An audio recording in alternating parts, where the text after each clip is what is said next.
días. Estamos en una nueva edición de Cosecha Propia, este ciclo de la Facultad de Ciencias Agrarias de la Universidad Nacional de Lomas de Zamora. Y en esta ocasión vamos a estar conversando con Manuel Soubelet. Él es productor agropecuario. Él nos va a contar en realidad bien a qué se dedica en su campo. Está en la zona de Chivilcoy, provincia de Buenos Aires. Y bueno, con él vamos a estar conversando un poco, bueno, en principio, cómo fue su paso por la universidad, es egresado de la universidad, y cómo es hoy la realidad, digamos, ¿no? De un productor en la Argentina con los desafíos que tiene, con la agenda, digamos, complicada a veces y desafiante al mismo tiempo. Así que bienvenido a este ciclo. Buen día, Manuel. Buen día, Carlos, ¿cómo estás? Bueno, sí, yo soy agrónomo, ingeniero agrónomo de la Universidad Nacional de Lomas de Zamora. En principio quiero agradecer a Néstor Urreta Vizcaya por todo el trabajo que está haciendo por nuestra querida casa de estudio, por nuestra facultad.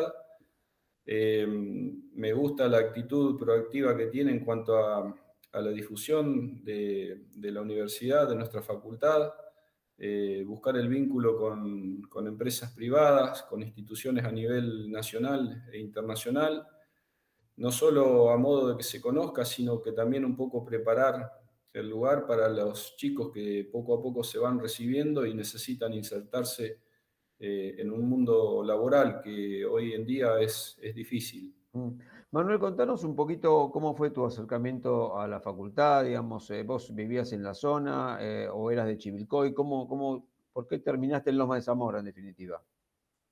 Mirá, yo me crié en un pueblo, me crié en el campo, próximo a un pueblo muy chico que es Rawson, partido de Chacabuco. Es un pueblo que tendrá un poquito más de 2.000 habitantes, es muy rural. Y, y la idea cuando yo tenía 18 años, lo que yo quería estudiar era zootecnia, por lo cual para estudiar zootecnia había dos lugares en República Argentina, una era Lomas y otra en una universidad del norte. Esa fue mi decisión por la cual decidí ir a Lomas.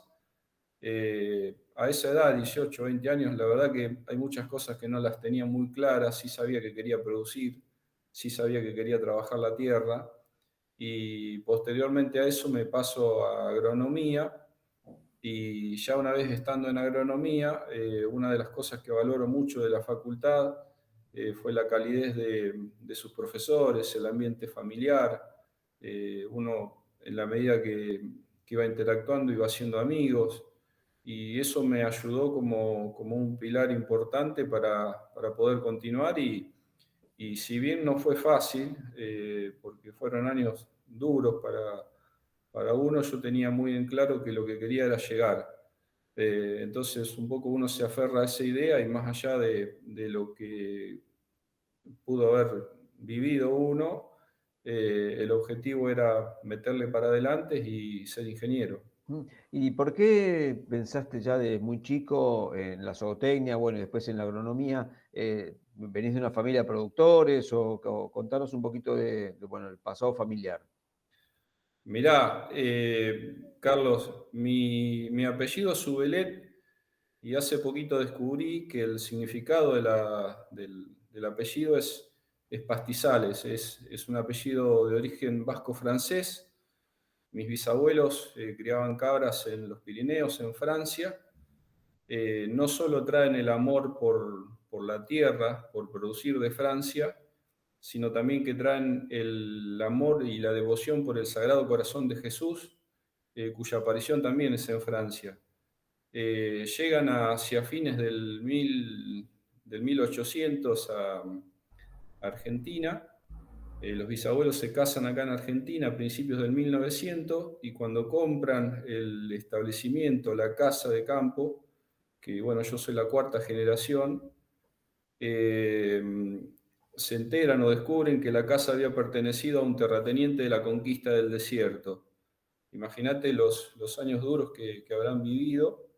Y era una casa, lo sigue siendo, una casa realmente muy, muy grande, donde al día de hoy se conservan piedras de granito, que son redondas de 1,20 m, 1,10 m de diámetro, y que se utilizaron para la molienda del trigo, por lo que pude hablar con los chicos de antropología de la Universidad Nacional del Centro.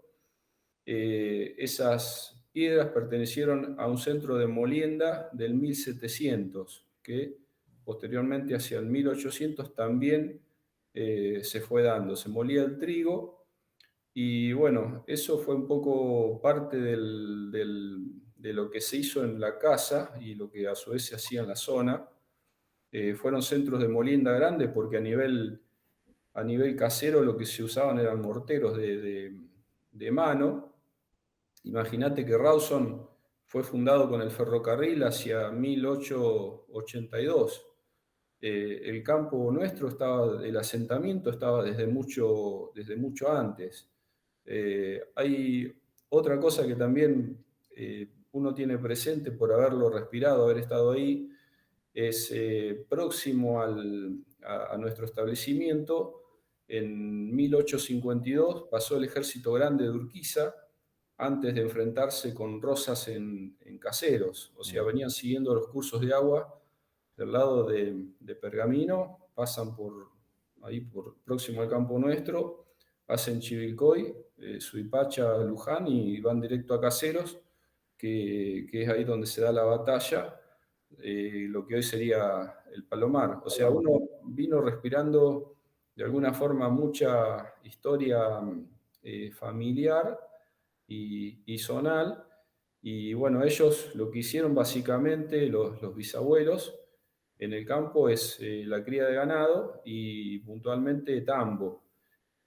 Antes había mucha más gente viviendo en el campo de lo que es hoy en día. Había muchas fracciones de campo donde muchos eran productores de tambo. Y de alguna forma uno lo fue mamando, respirando, mi papá me lo fue contando, mi papá me enseñó a arar antes se araba la tierra, o sea, al principio los que primero araban eran con un arado de una reja, tirado por un caballo.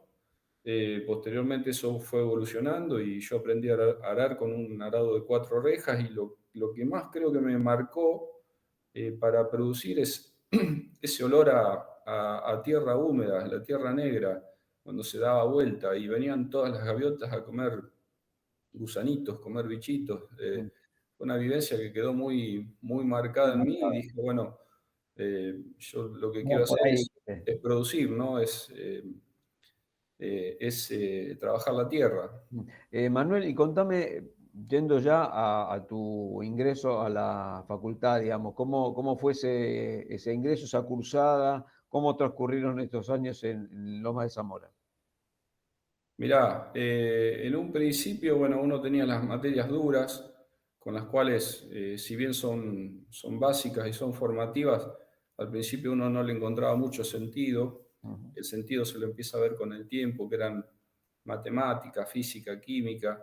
ujú, Realmente nos costaba mucho, me costaba mucho la facultad en esa etapa, más que nada porque por el cambio que uno había vivido de haber pasado de un pueblo chico a un ritmo tan fuerte que es el universitario.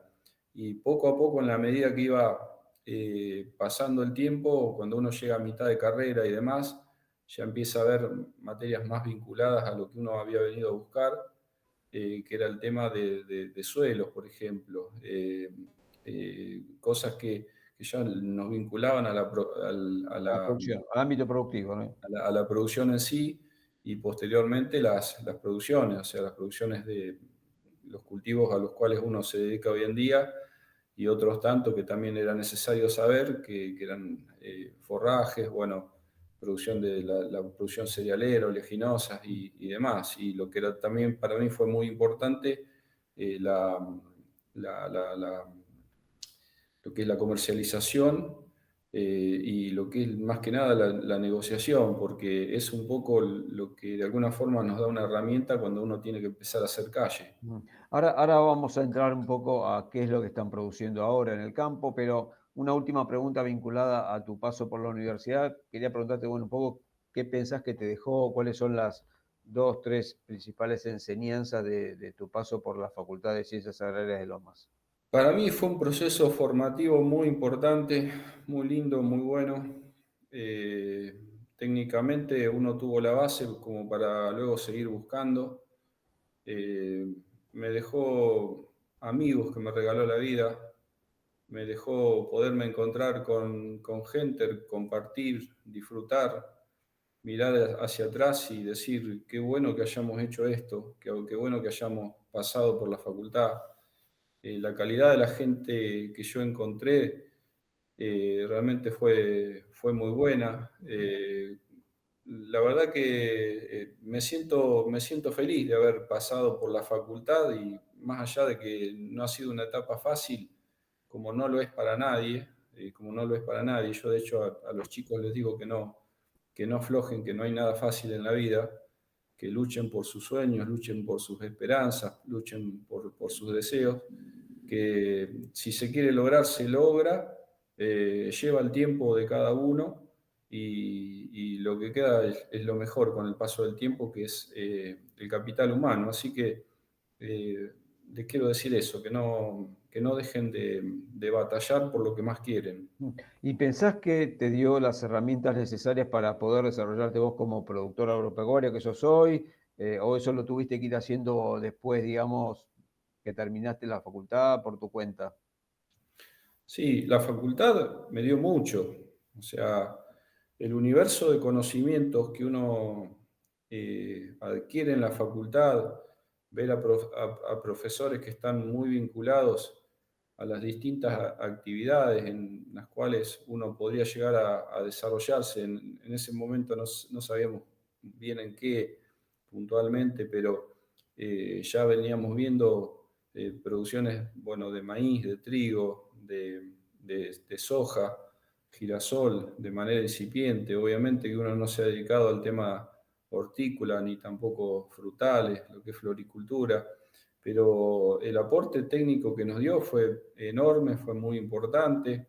Saber que podíamos charlar con personas que sabían y que nos transmitían de la mejor manera todo lo que habían aprendido. Fue muy lindo, fue muy positivo, fue muy bueno. Y bueno, un poco es un proceso formativo, como dije, importante, que es la base Mm, sobre la cual uno empieza a construir lo que termina desarrollando después. mm. ¿Y a qué te dedicas hoy, digamos? ¿Qué es lo que están produciendo en el campo? Mira, yo soy productor agropecuario. Lo que se hace es básicamente los cultivos principales de zona núcleo, O sea, soja, trigo, maíz, trigo. soja, maíz, trigo, en un sistema de rotación. Existen otros cultivos alternativos y complementarios, pero el grueso, digamos, el grueso de la zona es básicamente eso. Mm, A modo de ejemplo, te diría que también, por ejemplo, he visto, yendo para Bragado, producción de maní, que vos decís maní, lo asociás con el sur de Córdoba, claro. estar en Alberti, Pla y ver producción de papa, que uno la papa la asocia con Balcarce. Mm. Eh, Se hacen o se llevan a cabo producciones de cultivo de cobertura, también de cebada, en menor medida el girasol. El girasol empezó a aparecer, o sea, empezó a volver a esta zona, si bien se seguía haciendo, un poco producto de que ha subido el precio, Claro. un poco producto de la rentabilidad y generalmente lo asociamos con el lote de menor calidad o los lotes más bajos. A veces las guerras, si bien no es bueno que existan guerras, pero Y generan oportunidades, ¿no?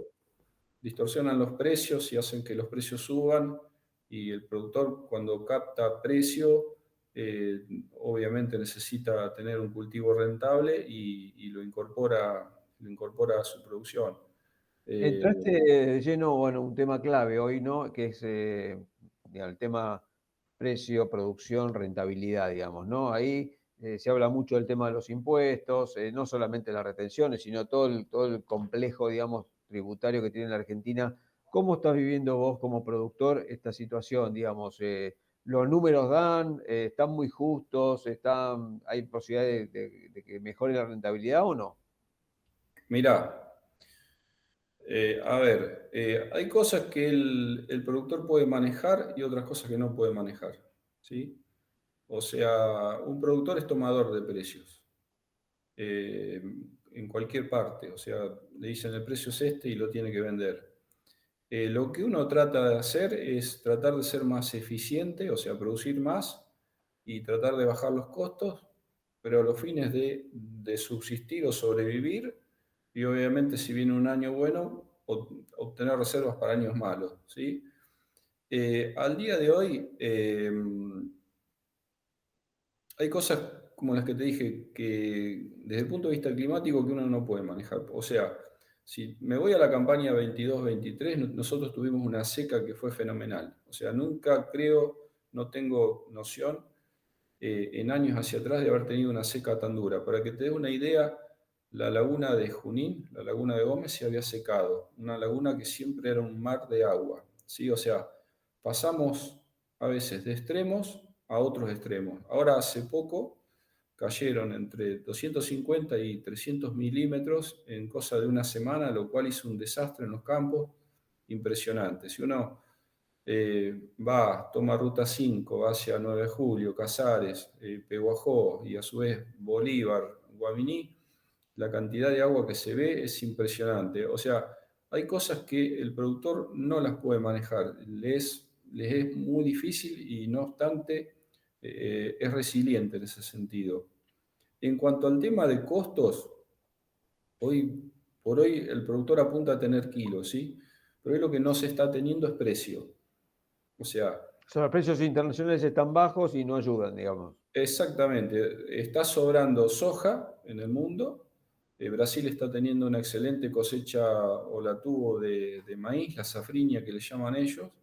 Sí, Estados Eh, Unidos también.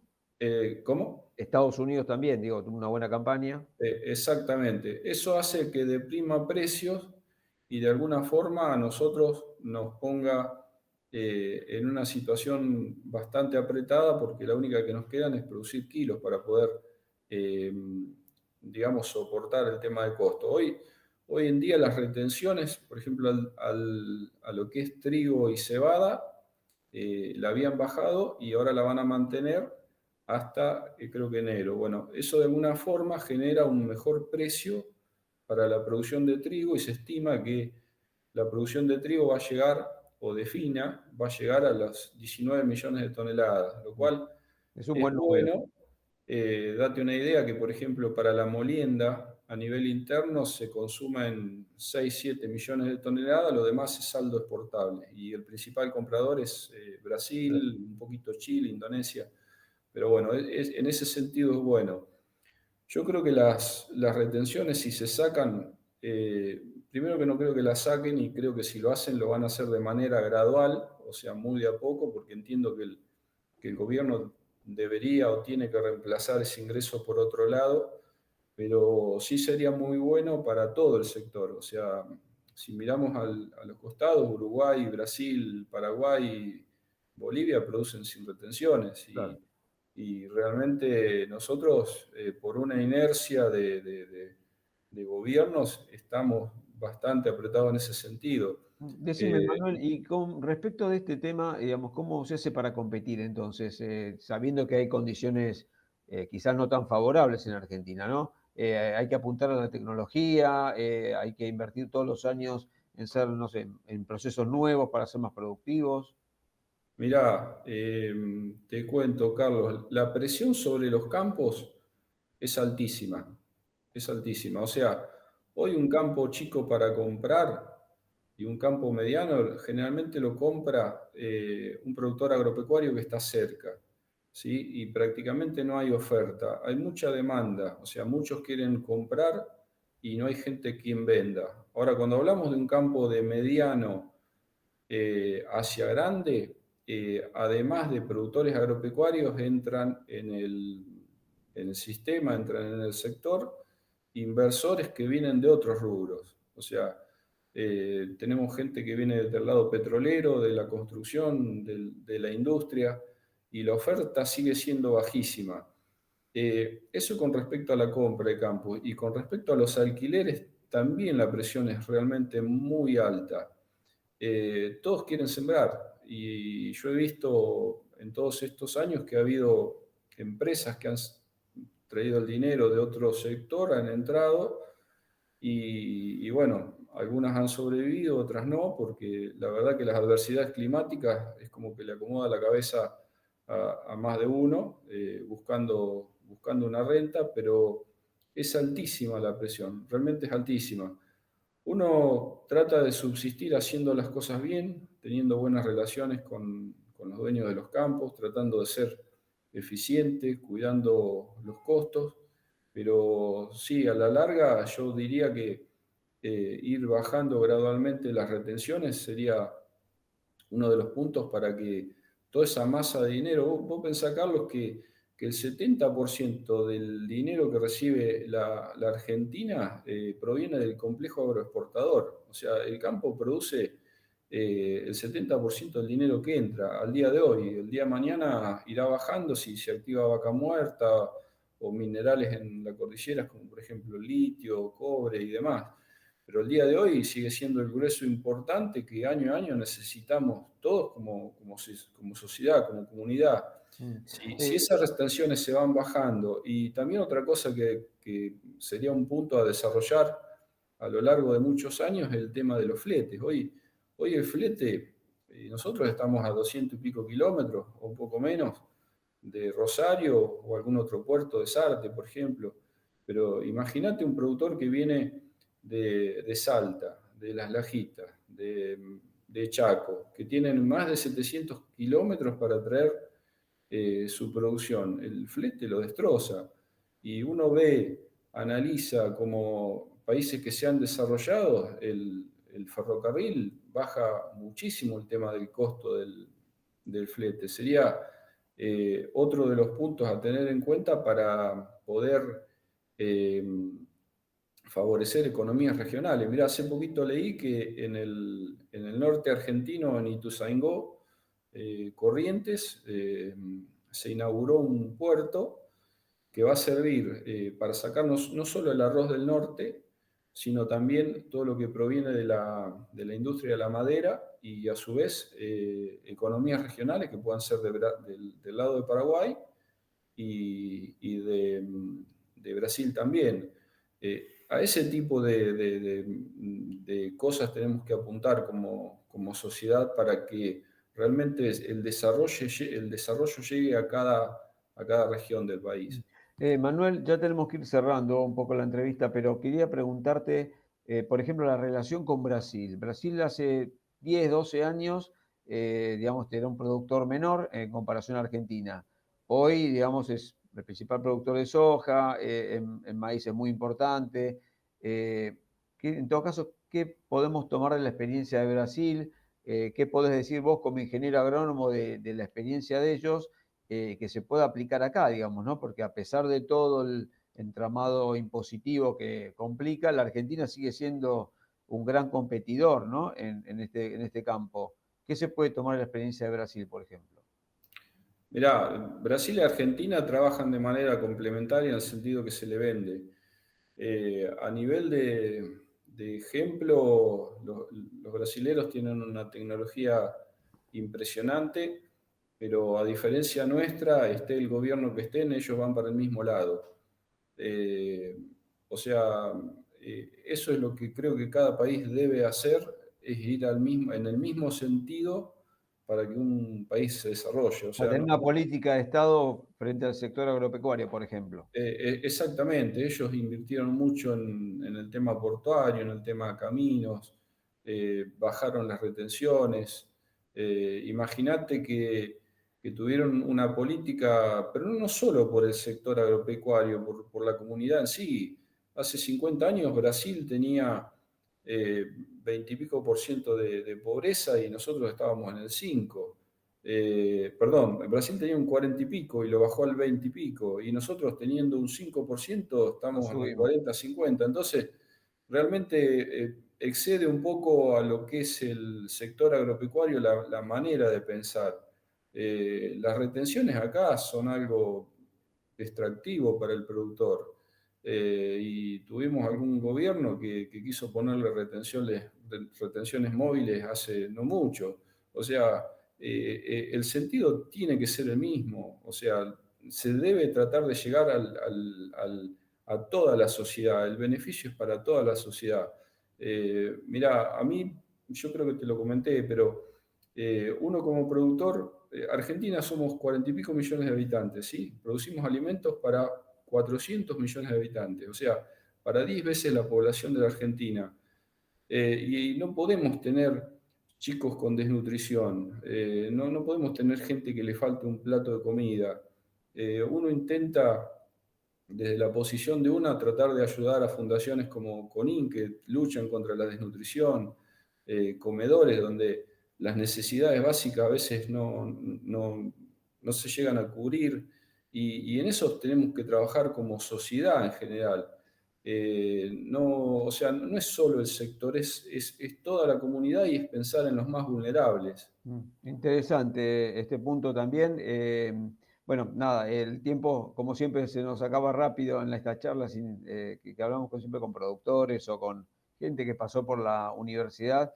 Te comprometemos para una futura charla y ampliar por ahí algunos de estos temas, pero agradecerte desde ya este tiempo que tuviste para Cosecha Propia y para la Facultad de Ciencias Mirá, Agrarias. yo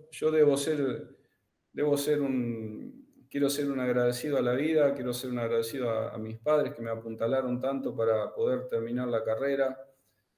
Como te dije, darle gracias a Néstor Urreta Vizcaya por todo lo que está haciendo por la facultad. Y bueno, también agradezco a vos la entrevista, que nos hayamos conocido, que hayamos podido charlar.